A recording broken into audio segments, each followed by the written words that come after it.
All right, folks, remember, we're trash, so no fancy dressing rooms for us Griffins.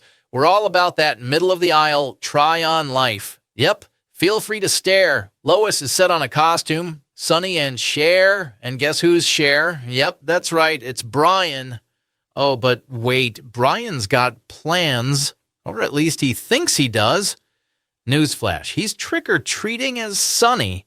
And just a heads up, if he gets too close, he's asking for a smack. You do have plans. You're dressing as Sonny and trick-or-treating with me. If you come near me, you're saying you're okay with getting hit? Holy nuts with nunchucks. Yeah! All right, now remember, we're trash, so no dressing rooms for us. Take a look, I don't care. Whoa, look at this pumpkin. How'd it get so huge, giggity? And wait, Quagmire's big secret? He wished for it. Classic Quagmire move, right? Turns out he's been babying this pumpkin all year just to beat that smug Patrick McCloskey. Apparently, the guy's got primo pumpkin soil out by the coast. More moisture and all that technical pumpkin jazz. But hey, in the end, does anyone else feel like one contest is more than enough? I wished for it. My only question is, why? The best soil in town. He's over there on the east side. You know what that means. Patrick McCloskey. Why do I know that name? Wait, weren't there weird rumors about him and Bonnie? No, it's just the pumpkin thing. Oh yeah, they're going to be a thing at trick-or-treating. Brian's all set to be Sonny. Or Cher. But surprise, he's exactly Cher's size. And just when he thinks he's off the hook, here comes Stewie with the choreo. Or should I say, choreography. Yep, Stewie's ready to rock with his left-right, elbow-to-chest, half-air bump routine. Poor Brian's out of sync and really doesn't want this. But hey, with Stewie, there's no opting out. Dance, dog, dance. We are going to be such a thing at trick-or-treating. I'd honestly be Sonny if I wasn't exactly Cher's size. Rock, left rock, right elbow into chest, half air bump. Half. I'm not getting bossed around by you for the next 2 days. You look ridiculous, by the way. How dare you? Rupert thinks I look amazing. Shut up. Oh, yes, shut up, great guy. I hate you. Where do you even get something like this? Don't worry about where I got it. Peter is on board with the prank to hide Joe's pumpkin before the contest, claiming it's a simple strategy he picked up at Fort Bragg, a typical Peter exaggeration. Later, he can't resist flexing about his unrelated accomplishments, like hitting homers in a wiffle ball game, as if it adds to his credibility. Okay, and what's next? War talk.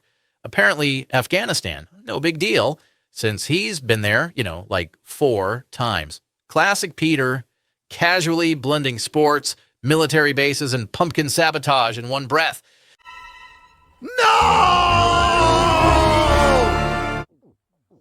And it provided many gifts, clothing, soap, tools. A dark-eyed junko? That's a pumpkin death sentence! Scram! Scram! Get out of there, Bonnie! I've had about all I can take of this stupid pumpkin.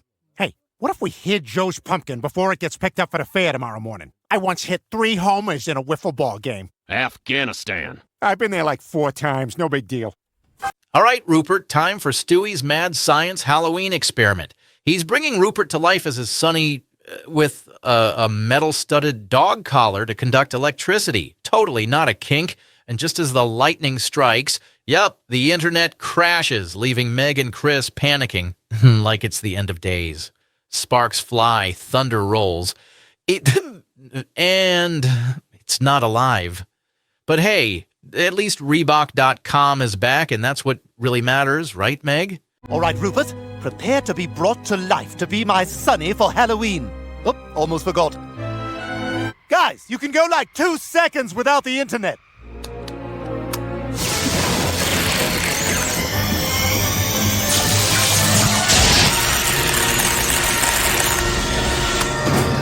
It's not alive! Reebok.com, baby. All right, the big plan was to hide Joe's pumpkin. Easy, right? But wait, cue the disaster. Not only do they wreck the pumpkin, but Cleveland's sneakers. Are those Yeezys? You know things are bad when sneakers are involved. Meanwhile, Stewie's over there talking to Rupert about his Halloween drama. He's so mad at Brian for ditching him. He's like, I wish he were dead. No taxies, backsies. And then, good night, Rupert. Stewie's emotional roller coaster never ends. Yes, it's about Brian. He was so mean. I can't believe he just ditched me on Halloween.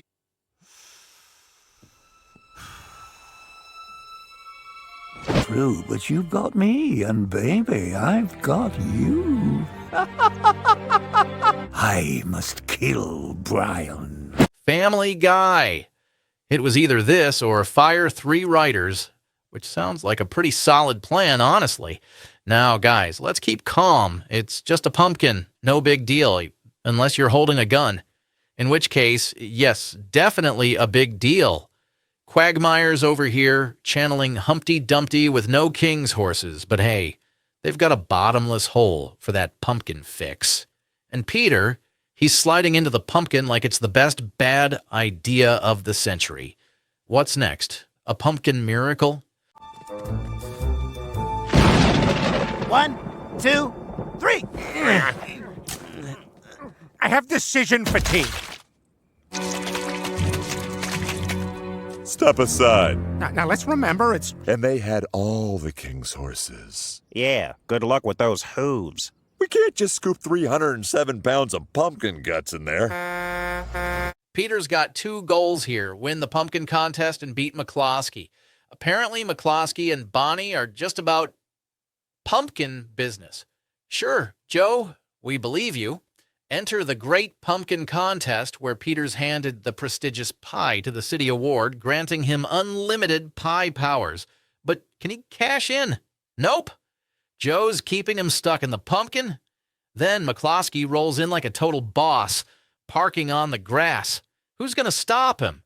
No one. He's the king, baby. 307 pounds is my exact weight. I don't know what people are hearing. It's just pumpkin stuff with us. Peter, come on up and accept this pie to the city. Joe, I need to come out for a minute. It's too risky, Peter.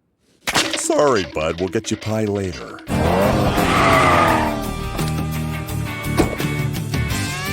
Park on the grass? They'll ask him to move. That's what they did last year. Brian's out here making his last call like it's his big goodbye tour. He's all, yo, Sanfo, hang sesh tonight? And poor Sanfo's like, who is this? Classic Brian flexing Top Gun. Maverick references that are 3 years too late. And of course, Brian can't let it go. He's pitching a cemetery movie night, dropping weird Dime Boys plans, and ending with, let me show you my yard. So much pottage. Brian, buddy, you've officially hit peak awkward. Hello, Brian. Enjoy your last call. Who is this? Fry from the line. What line? What line, he says. Top Gun Maverick. Hey, while I got you, let me show you my... Ugh, potench. Now I want to kill him twice. McCloskey's throwing shade like a pro, but Joe's ready with the classic second-place Swanson defense. Except, yeah, 1 year he was 6th. Way to own it, Joe. Meanwhile, Peter's heckling McCloskey like he's auditioning for Mean Girls 3 Pumpkin Edition. And the insults? Small table centerpiece? Burn.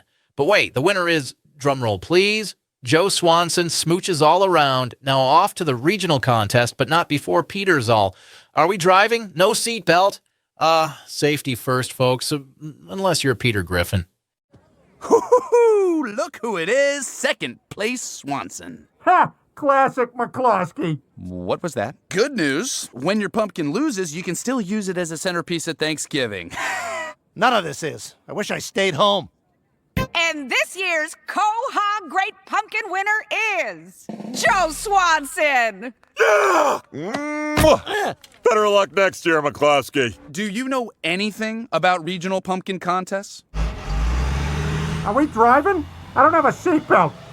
Peter's got pumpkin fever, and McCloskey's the target of his budget roast session. Second place Swanson? Joe's like, buddy, I peaked at 6th. Classic McCloskey strolls in, smug as ever, while Peter's pitching Thanksgiving centerpiece jokes. Meanwhile, Joe wins the pumpkin contest, leaving McCloskey to suck his bumpy gourd.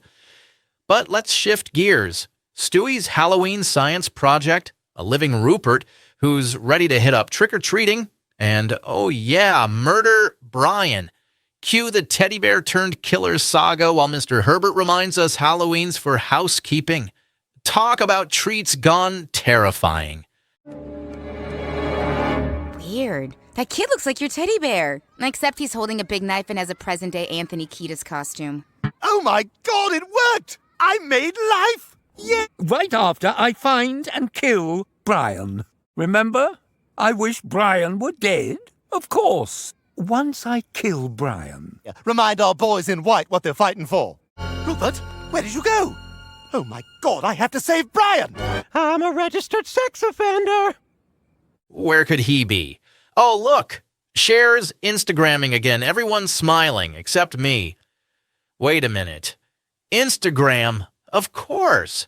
Brian can't resist sharing every sad, borderline cringe moment of his life. Bingo! He's at the cemetery watching an 80s horror flick with, you guessed it, big screen boobs. Hashtag Brian's priorities in one post. Waiting on my guy Sanfo with provisions, parenthetical, all the Jameson LOL. Ugh, someone needs to parenthetical this guy into a real hobby. What a mess. Hey, Cher. Hey guys! I'm putting this on Instagram. Of course! Brian doesn't have the confidence not to shove every sad little thing he does down our throats. Hashtag big screen boobs. Waiting on my guy Sanfo with the provisions. It's nice he's at the cemetery. Let's clean up. So wait, Peter can't even get out of his own way because of work? Guess his job is just wasting time and watching people argue over pumpkins. And then there's McCloskey, acting like he's the Sherlock Holmes of squash. The dude only shows up when pumpkins grow to the size of a small car. Maybe they're just like Peter's muscles, growing out of nowhere and with zero logic behind it. But hey, at least it's all for the love of gardening, right? Peter's been in that pumpkin all day. We gotta find him and get him out. McCloskey, what are you doing here? I saved my wristband from last year. They didn't change the color. I didn't ask how you got in. But what do I know? Just almost every pumpkin thing there is. Ah, yes, the perfect movie intro. Hipsters, seltzer addicts, and people getting way too comfortable on graves. Classic. And then there's the guy trying to play it cool with the whole, I'm just keeping an eye out for my friend's line. Dude, you're not fooling anyone. Like, you're just trying to dodge that weird kid dressed as a bear? Dressed as Sonny Bono. Like, who does that? But hey, maybe he's saving the spot for when three guys dressed as Anchorman show up to, quote, Will Ferrell for the 100th time. Because what else screams, could time, like screaming quotes in public? Oh, and did I mention this is the spot to die, literally and metaphorically. Seltzer flavors to try. The movie will start soon. Do you mind if I scoot your blanket over a bit? You're on my dad's side. Hello. Do you mind if I sit? That's so weird. Oh, how so? Just maybe somebody was counting on you. Oh, that's not him. With the Yeti. It's the big one. Not cheap, but heirloom quality. And you haven't been a very good one, have you? Yeah, you got it, Sonny. Hey, The spot to die. Ah, yes, Peter's starting to lose it, and it's all downhill from here. You can almost hear the panic in his voice. I have to go to the bathroom more than the pail in here. Like, buddy, are you sure you're not just trying to avoid the pumpkin conspiracy? And then McCloskey, that pumpkin philosopher, drops the classic line, don't hate me, 'cause you ain't me. Yeah, sure, McCloskey, we all want to be you, except no one does. McCloskey said that to me last year, and now I say it. I have to go to the bathroom more than the pail in here. I'm sorry. I've disgraced. We all have to go to the bathroom more than the pail in here. Maybe we just vote on the fattest guy? This seems mean now. There's no way to win this contest clean. No real pumpkin is ever over 20 pounds. All these years, I thought giant pumpkins were just full of seeds.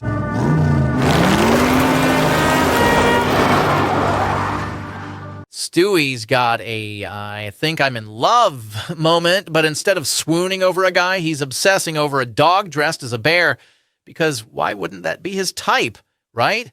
Then bam, the plot twist. Rupert's not Rupert, he's Jerry. Stewie'S been hanging out with a stuffed animal with an identity crisis all this time. And now he's realizing he's always been the sidekick to Brian. Talk about a midlife crisis for a toddler. And now he's plotting to finally be number one. Well, guess what, Stewie? Even Jerry's probably got a better chance of being number one than you. Have you seen a dog with a bear in a Sonny Bono costume? That's him. Which way did they go? You're not too late! But by the time I start helping, don't you think it'll be too late? You should go. I don't think you'll want to see what happens next. Dear Stewie, don't you see it? You turn to me only when Brian's me. Stewie's over here singing like he's auditioning for a sad karaoke contest while choking out a plan to get rid of Brian. If I could turn back time. Seriously, Stewie, buddy, you're barely 2 years old. And the dramatic pause in between the choking and crying. Perfect. Nothing says, I'm about to make a life-changing decision, like belting out Cher lyrics while nearly suffocating. Just don't let that stop you from going full villain mode, Stewie. Who needs therapy when you've got ballads? Well, that's not true. Isn't it? Do you know my name's not Jerry? But once Brian's gone, I'll finally be first.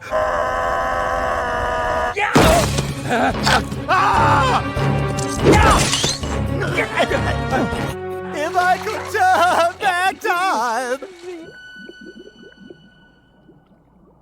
Stewie's having this heartfelt moment with Brian, apologizing for animating his bear to life and trying to kill him. But wait, Brian's like, hey, I was selfish too. I should have taken you trick-or-treating. Wow, real deep, Brian. And then they start talking about croquet, like, are we really talking about lawn games after almost dying? Ah, yes, that sick yard is really going to be the social hub this summer. Can't wait for Stewie's annual croquet tournament. Oh, and don't forget about Rupert, who's now not just a bear, but a bear with an existential crisis. I animated you to life, and you tried to kill Brian, stealing the spotlight, Rupert. And the best part?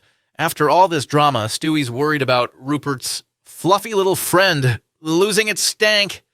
Priorities, man. How much did you hear? You brought your bear to life and told him to kill me? Damn, I was hoping you missed that. Oh, you're my best friend, Bri. I'm really sorry I put you through this. I'm your best friend? You're pretty much my only friend. Happy Halloween, Stewie. Here you go, sweetie. Your fluffy little friend is all dry and good as new. Well, you lost a little stank, but that should come back in time. I animated you to life, and then you decided to kill... Yes, to life! Me!